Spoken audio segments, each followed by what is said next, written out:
오늘 본문 말씀 누가복음 12장 21절의 결론은 하나님께 대하여 부요하지 못한 자가 이와 같으니라 라고 마치고 있습니다.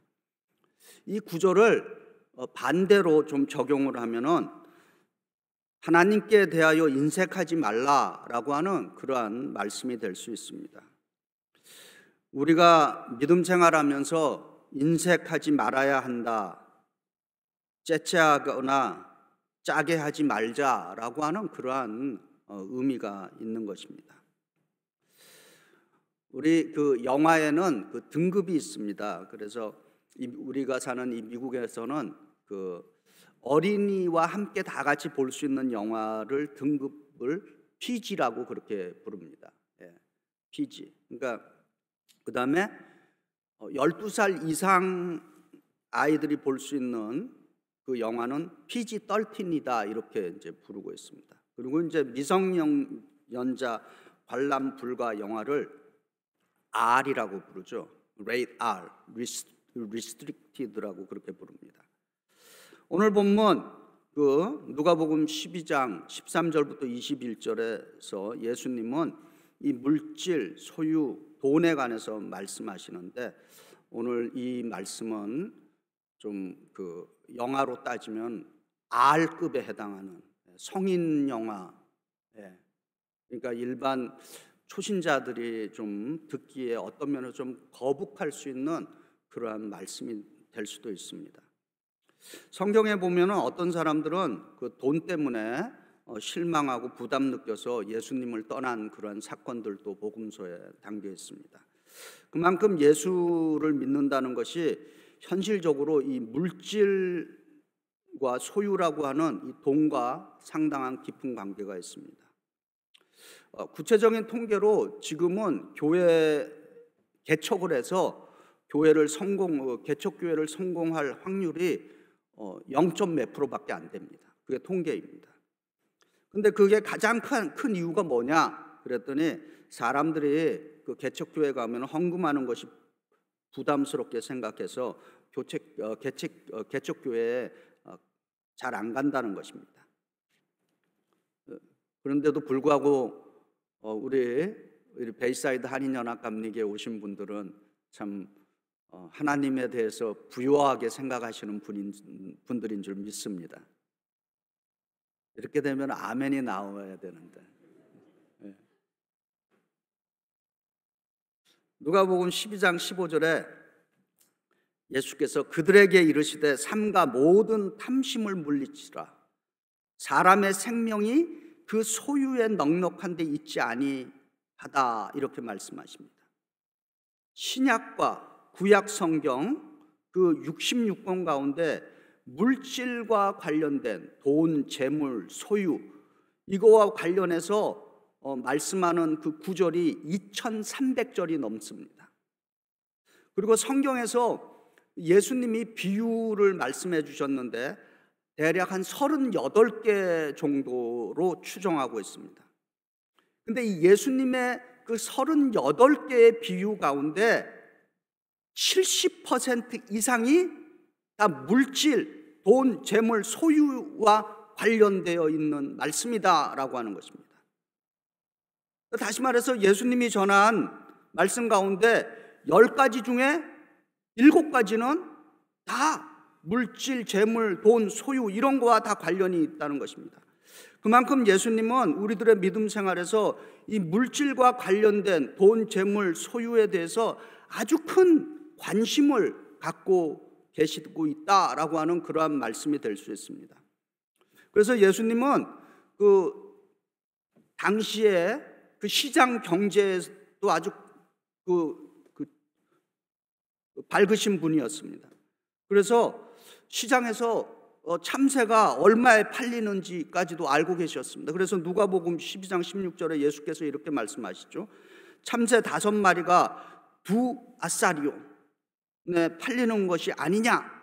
그러나 하나님 앞에는 그 하나도 버리는 바가 되지 아니하는도다. 이렇게까지 말씀하셨습니다.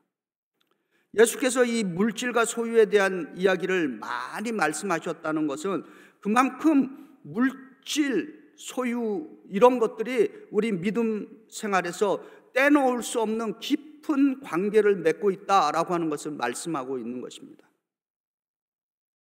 교회 성장학자들, 교회를 성장시키는 그걸 또 연구하는 학자들을 교회 성장학자들이라 그러는데, 그분들이 하는 말 가운데 이런 말이 있습니다. 그 교회 교인들의 믿음의 수준이 얼만큼 되느냐, 그걸 알아볼 수 있는 기준이 뭐냐? 여러분이 뭐 동의하시든 동의 안 하시든 간에 그분들의 연구 결과는 그겁니다. 그 교인들의 수준을 보려면 그 교회의 헌금 수준을 보면 안다, 그렇게까지도 얘기했습니다. 그만큼 돈과 믿음이라고 하는 것은 어느 정도 꼭 그렇다고 얘기할 수는 없지만 이런 어떤 상관관계가 있다라고 하는 것을 이야기하는 것입니다. 이 미국의 그레고리 맹큐라고 하는 그 경제학자가 있습니다.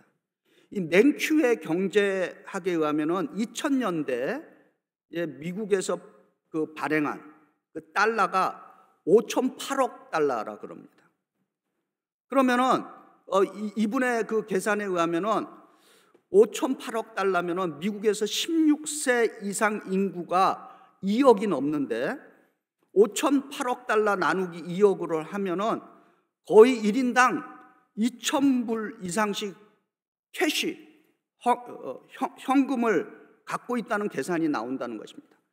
그런데 실제로 지갑에 2,000불 이상씩 그 캐시로 가지고 다니는 사람들이 얼마나 됩니까? 그럼 이분의 질문이 이거예요. 그럼 나머지 돈들 다 어디 갔느냐?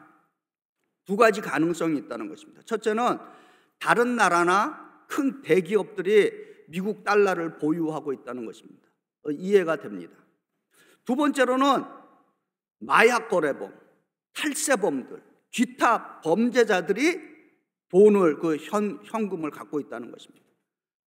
어둠의 세계에서 최상의 가치 저장 수단이 캐시, 현금이라고 하는 것이기 때문이라는 것입니다. 이와 같이 어둠의 세계를 움직이는 힘도 돈이라는 물질이며, 이 물질을 소유하기 위해서 우리의 현실의 삶에서는 심지어는 살인도 불사하며 온갖 불법을 저지르고 있는 것이 우리의 현실 생활인 것입니다. 오늘 본문 누가복음 12장 13절과 15절에 무리 중에 한 사람이 이르되 선생님, 내 형을 명하여 유산을 나와 나누게 하소서 하니 15절에 그들에게 이르시되 삼가 모든 탐심을 물리치라. 사람의 생명이 그 소유에 넉넉한 데 있지 아니하다, 이렇게 말씀하고 계십니다.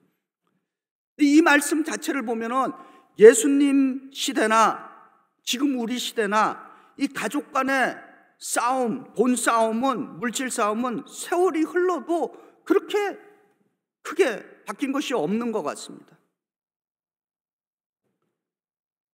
피도 눈물도 없죠. 네. 물질과 관련이 되면은 형제고 심지어 부모 자식 간에도 큰 일이 생기는 것입니다. 제가 미국 목회와 한인 목회, 이민 목회를 하면서 93년부터 이제 단독 목회를 시작했는데, 물질과 관련되면은 형제고 부모고 원수가 되는 경우를 여러 번 봤습니다. 그만큼 굉장히 현실적인 것입니다. 좀 극단적인 예화이지만은 사람이 이 물질에 대한 소유 집착이 얼마나 강한지에 대한 이런 예화가 있습니다. 어떤 사람이 이제 최고급 승용차 한 대를, 아주 영어로 말하면 럭셔리어스 카를 딱 구입을 했습니다. 근데 뭐 차 몰고 가다가 운전을 잘못해갖고 차가 낭떠러지기로 그냥 굴러 떨어졌어요. 그리고 이 운전자는 차 밖으로 튕겨 나와서 목숨은 구했는데 불행하게 팔 하나를 잃어버렸습니다.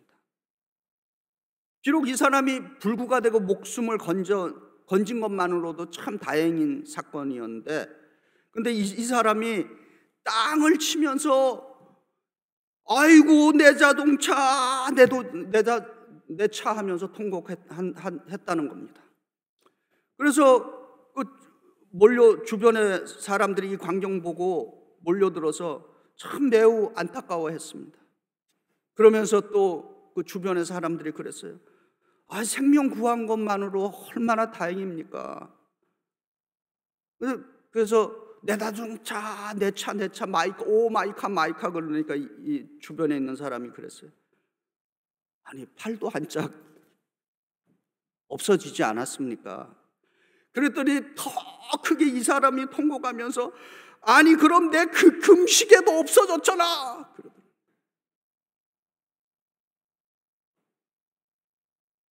그러면서 아이고 내 금시계. 이 소유 물질이라는 그 돈에 우리는 웃고 울고, 심지어 목숨까지 예수님께서도 물질에 대한 것이 생명과 관련이 있다고 말씀하십니다.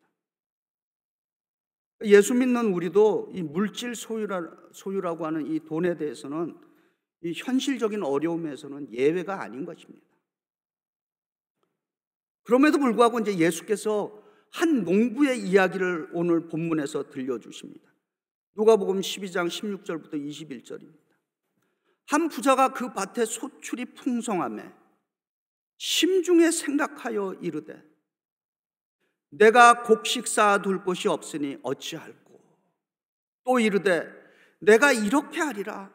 내 곡관을 헐고 더 크게 짓고 내 모든 곡식과 물건을 거기에 쌓아두리라. 또 내가 내 영혼에게 이르되 영혼아, 여러 해 쓸 물건을 많이 쌓아두었으니 평안히 쉬고 먹고 마시고 즐거워하자 하리라 하되, 하나님은 이르시되 어리석은 자여, 오늘 밤에 내 영혼을 도로 찾으리니 그러면 내 준비한 것이 누구의 것이 되겠느냐? 자기를 위하여 재물을 쌓아두고 하나님께 대하여 부요하지 못한 자가 이와 같으니라. 이렇게 말씀하고 있습니다. 근데 우리가 이 본문을 읽으면서 오해하지 말아야 될 부분이 있습니다. 이 농부를 비난해서는 안 된다라고 하는 것입니다. 이 비유 속에 등장하는 이 농부는 무슨 도둑질 했다는 이야기도 없고, 자기 밭에서 일하는 일꾼들을 부당하게 대우했다라고 하는 그러한 내용도 없습니다. 이 농부가 부자가 된 것은 자연의 도움이죠. 태양이 적절하게 비추어줬고, 피땀 흘려서 토양을 잘 가꾸었고, 그리고 거기다가 또 비까지 적절하게 도와주었습니다. 그래서 부자가 된 것입니다. 지금 이 비유 속에 등장하는 이 부자 농부는 자기 자신을 위해서 아주 열심히 사는 사람인 것입니다. 어쩌면 우리 이민자의 삶과도 비슷하죠. 아침부터 밤까지 피땀 흘리면서 살아가고 있습니다. 그런데 문제가 뭐냐라고 하는 것입니다. 예수님은 이렇게 열심히 산 사람의 인생을 어리석다 이렇게 얘기를 하고 있습니다. 이 부자 농부는 자신에게 지금 말하고 있습니다. 그리고 자신을 위해서 계획도 세우고 또 자기 자신을 기쁘게 하고 있습니다. 그런데 이 부자 농부가 갑작스러운 죽음을 맞이하였고, 예수께서는 이 부자가 이렇게 살아간 거에 대해서 어리석은 인생이다 이렇게 선언하고 있습니다. 그래서 누가복음 12장 20절에 예수께서 어리석은 자여, 오늘 밤에 내 영혼을 도로 찾으리니 그러면 내 준비한 것이 누구의 것이 되겠느냐 이렇게 말씀합니다.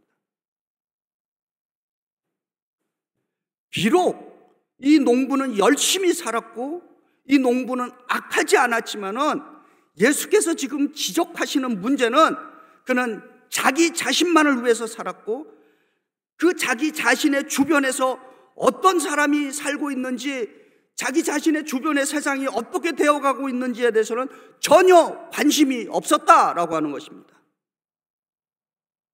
이 농부의 삶, 어떤 면에서 우리 모두에게 해당하고 있습니다. 얼마나 우리가 아침부터 저녁까지 피땀 흘리며 살아가고 있습니까? 휴가도 제대로 가지 못하고 살고 있는 분들도 있습니다. 그런데 우리가 이렇게 열심히 사는 모습이 오늘 예수께서 그 어리석은 부자에게 한 것처럼 예수님의 눈에 지금 저와 여러분의 삶이 어리석은 인생으로 비춰지지 않는가라고 하는 것을 우리가 생각해 봐야 하는 것입니다.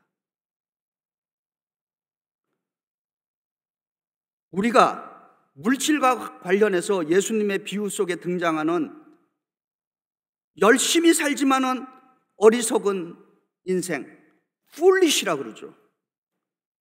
이런 어리석은 종말을 저와 여러분이 맞지 않으려면은, 이런 어리석은 종말을 맞이하지 않으려면은 과연 어떻게 살아야 하느냐라고 하는 것이 오늘의 우리가 생각해야 되는 질문인 것입니다. 누가복음 12장 21절에 예수님의 결론이죠. 자기를 위하여 재물을 쌓아두고 하나님께 대하여 부요하지 못한 자가 이와 같으니라, 이것이 결론인 것입니다. 근데 공동 번역이라고 하는 이제 또 성경이 있죠. 우리는 지금 개역 개정을 사용하지만은 우리가 원어를 보지 않는 이상은 다양한 성경의 번역들을 봐야 하는 것입니다. 영어 번역도 수십 가지입니다. 공동 번역은 이 누가복음 12장 21절을 이렇게 번역을 했습니다. 이렇게 자기를 위해서는 재산을 모으면서도 하나님께 인색한 사람은 바로 이와 같이 될 것이다, 이렇게 번역을 했습니다. 하나님께 대하여 부요하지 못한 자, 이거는 하나님께 대해서 인색한 사람이다. 좀 더 직설적으로 표현하면은 하나님께 대해서 짜고 째째한 사람이다라고 하는 거죠. 그러면 반대로 하나님께 대하여 부요한 사람, 하나님께 대하여 후한 사람, 넉넉한 사람, 이것을 성경은 무엇이라고 부르는가? 성경은 그것을 청지기라고 부르고 있습니다. 청지기, 영어로 스튜어드라고 부릅니다. 하나님께 부요한 청지기의 인생, 어떻게 사는 것이 하나님께 대해서 부요한 청지기의 인생을 사는 사람들인가? 라고 하는 것입니다. 첫 번째로 사도행전 4장 36절과 37절에 바나바라고 하는 인물이 등장합니다. 초대교회가 이제 막 출발을 한 시점입니다. 바나바에 대해서 이렇게 증거합니다. 구브로에서 난 레위족 사람이 있으니 이름은 요셉이라. 사도들이 일컬어 바나바라, 번역하면 위로의 아들이라 하니 그가 밭이 있음에 팔아 그 값을 가지고 사도들의 발 앞에 두니라, 이렇게 증거하고 있습니다. 이제 교회가 막 출발을 했어요. 초대교회가. 얼마나 우리가 알다시피 역사를 통해서 초대교회가 물질적인 것뿐만 아니라 많은 어려움을 겪었잖아요. 사람이 죽기까지 하는 순교의 역사가 초대교회의 역사입니다. 그런데 이 초대교회는 부요한 이 청지기의 인생을 살기 위해서 나눔을 실천한, 영어로 쉐어링, 나눔을 실천하는 것을 교회의 사명으로 삼았던 것입니다. 그 대표적인 첫 번째 주자가 이 바나바라고 하는 인물인 것입니다. 이 바나바는 이제 막 개척된 교회, 물질적으로 어려운 예루살렘 교회의 부흥을 위해서 자신의 물질을 바치고 어려운 초대교회를 세우는 인물이 되었습니다. 이것이 성경에 등장하는 인물이라면 역사를 통해서, 우리 기독교 역사를 통해서 감리교회 창시자 요한 웨슬레의 생애는 그가 청지기로서 물질을 어떻게 사용했는지를 잘 우리에게 가르쳐 주고 있습니다. 물론 우리는 이분처럼 살기 쉽지는 않습니다. 그러나 우리들에게 많은 도전을 주는 인물인 것입니다. 웨슬레는 믿음의 사람들이 소유를 어떻게 사용해야 하는지에 대해서 어떤 그 기준, 모범을 보여주고 있습니다. 요한 웨슬레가 그 처음에 그 첫 해에 자기가 1년에 받은 우리 말로 그 연봉이 28파운드. 그러니까 이거 지금으로 이렇게 환산을 해보면 대략 1년에 한 6,500달러. 1700년대 사람이죠. 그래서 자기가 한 달을 쓰니까 28파운드면은 쓸 수 있는 거예요. 근데 그 다음에 그 수입이 30파운드로 늘었습니다. 근데 자신은 여전히 28파운드로 생활이 가능했습니다. 그래서 2파운드가 남아서 그것을 하나님의 사역을 위해서 바쳤습니다. 이제 세월이 흘러갔고 요한 웨슬레가 나중에는 이분의 1년 수입이 1,400파운드까지 올라갔습니다. 그러니까 오늘날 우리 달러로 지금 시가로 계산을 하면 대략 33만 3천 달러 정도 나옵니다. 연봉 30만 불 이상 받는 거 미국에서 부유한 사람에 속합니다. 그런데 이분은 여전히 자기는 28파운드면 생활이 가능했습니다. 나머지 1378파운드, 우리 달러로 계산했을 때 거의 32만 불 이상을 하나님의 사역을 위해서 다 바쳤습니다. 이것이 이분의 그 일대기 동안 끝까지 지켜온 삶이었고, 그가 죽기 전에 일기에 유언을 남겼습니다. 나한테 지금 남겨진 돈 그 몇 푼은 나를 위해서 간을 나르는 사람들을 위해서 주고, 내가 남겨놓은 뭐 수저 몇 개, 몇 가지 용품들은 교회에서 알아서 쓰라고, 그렇게 생애를 마쳤습니다. 청지기로서의 나눔의 삶을 한평생 실천했습니다. 그래서 역사가들은 영국이 프랑스와 같은 피해 혁명을 겪지 않은 것이 요한 웨슬레와 그의 사람들의 감리교의 복음 운동이었다, 그렇게 증거하고 있습니다. 성경의 증언과 역사 속에서 기독교인들이 하나님을 어떻게 부요하게 하기 위한 삶을 살았는지, 그 청지기의 정신은 오늘도 세계 곳곳에서 진행되고 있는 것입니다. 두 번째로 욥기 41장 11절에 이렇게 증거합니다. 온 천하에 있는 것이 다 내 것이니라. 영어로만 하면 Everything under heaven belongs to me.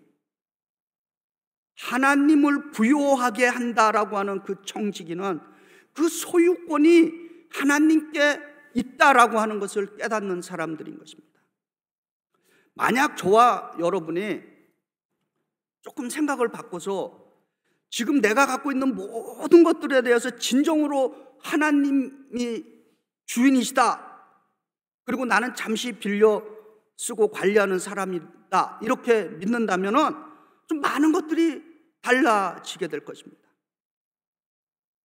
예를 들면 이런 거죠. 내가 타고 다니는 자동차, 이것도 하나님의 도움으로 주께서 주신 것이고, 내가 살고 있는 집, 이것도 하나님의 은혜로 주께서 주신 것이고, 내가 하는 사업, 내가 다니는 직장, 이것도 다 하나님께서 내게 능력 주셔서 이렇게 할 수 있는 거고, 내가 공부할 수 있는 거 하나님이 지혜 주신 것, 내 가정 하나님이 주신 것이라고.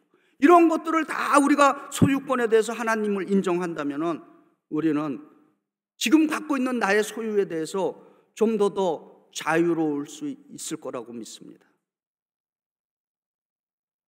우리가 예수를 믿는데, 예수를 믿으면서 이 믿음의 목표가 있습니다.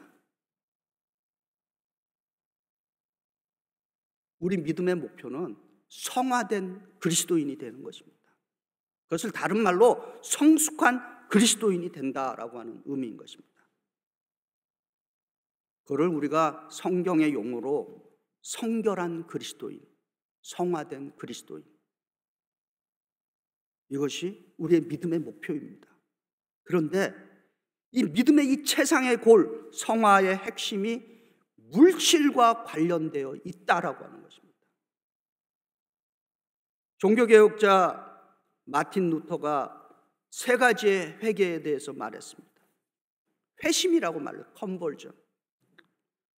세 가지 회개가 있어요. 사람은 세 가지 회개를 해야 되는데 그 첫 번째 회개가 머리에 회개가 있어야 된다는 거예요. 그렇죠. 예. 회개가 되려면 뭐 생각, 내가 뭔가 잘못했다라고 하는 생각이 있어야죠. 두 번째로는 이 생각이 마음으로 이동이 돼야 되는 거죠. 아, 정말 내가 죄인이구나. 그래야 회개가 되는 거죠. 마지막 또 한 가지 회개가 남았다는 것입니다. 종교개혁자 마틴 루터에 의하면 그 마지막 회심은 바로 돈 지갑을 회개하라라고 하는 거예요. 그럼 이 세 가지 중에 가장 어려운 회개가 뭐냐? 돈 지갑의 회개라는 것입니다. 우스운 얘기가 있습니다. 어떤 사람이 세례를 받는데, 예전에 세례는 우리가 말하는 침례, 뭐 우리가 지금 뭐 침례도 인정하고 이렇게 물로 뿌리는 것도 인정하고 그렇지만은 예전에는 물 속에 이렇게 푹 잠기는 거였어요. 근데 어떤 사람이 그 세례를 받는데 물 속에 머리까지 다 들어가는데 손은 딱 위로 이렇게 올리고 물 속에 싹 들어갔대요. 근데 보니까 이 손에 돈 지갑 딱 들고 이렇게 있더라고요. 그러니까 돈 지갑은 안 들어간 거예요. 그만큼 물질에 대한 회개가 쉽지 않다라고 하는 것을 예화로 얘기하는 것입니다. 우리 그리스도인이 성숙한 제자로서 물질 사용에 대한 네 가지 구체적인 방법이 있습니다. 첫 번째로는 하나님이 주신 물질을 내 개인을 위해서 사용해야 됩니다. 그 개인을 위해서 사용하는 게 뭐냐? 먹을 음식, 입을 의복, 뭐 신체 건강, 개인을 위해서 써야 합니다. 두 번째, 가족을 위해서 사용해야 됩니다. 내게 주신 가족, 책임이 있습니다. 가족의 필요를 채워야 돼요. 세 번째로는 교회를 위해서 써야 되는 것입니다. 믿음의 공동체의 건강한 부흥을 위해서 써야 하는 것입니다. 네 번째로는 인류를 위해서 사용해야 되는 것입니다. 그리스도의 이름으로 세상을 변화시키기 위한 물질로 사용하라라고 하는 것입니다. 이것이 기독교인들의 삶의 물질을 어떻게 구체적으로 사용해야 하는가라고 하는 실천 강요인 것입니다. 마지막으로 R.A. 토레이라고 하는 분의 기도를 드리면서 오늘 말씀을 마칩니다. 이 R.A. 토레이는 이 복음주의 그 목사님으로서 또 많은 또 영향력을 미쳤습니다. 이분이 이렇게 기도드렸습니다. 아버지, 여기 저와 저의 모든 소유가 있습니다. 나를 값으로 사셨으니 아버지께 절대적인 소유권이 있습니다. 저와 저의 모든 소유를 취하시고 주님의 뜻대로 행하십시오. 주님이 원하시는 곳에 저를 보내시고 주님의 뜻대로 저를 사용하십시오. 저 자신과 제가 가진 모든 소유를 아무 조건 없이 영원히 주님의 고난과 용도에 맡깁니다. 아멘. 하나님께 대해서 인색한 어리석은 인생들이 되지 않기를 바랍니다. 오늘 예수께서 말씀하신 대로 하나님께 대해서 부요한 청지기의 삶을 나눔으로써, 그리고 소유권을 하나님께 전적으로 돌려드림으로써 하나님께 대해서 부요한 인생들을 사시기를 주의 이름으로 축원드립니다.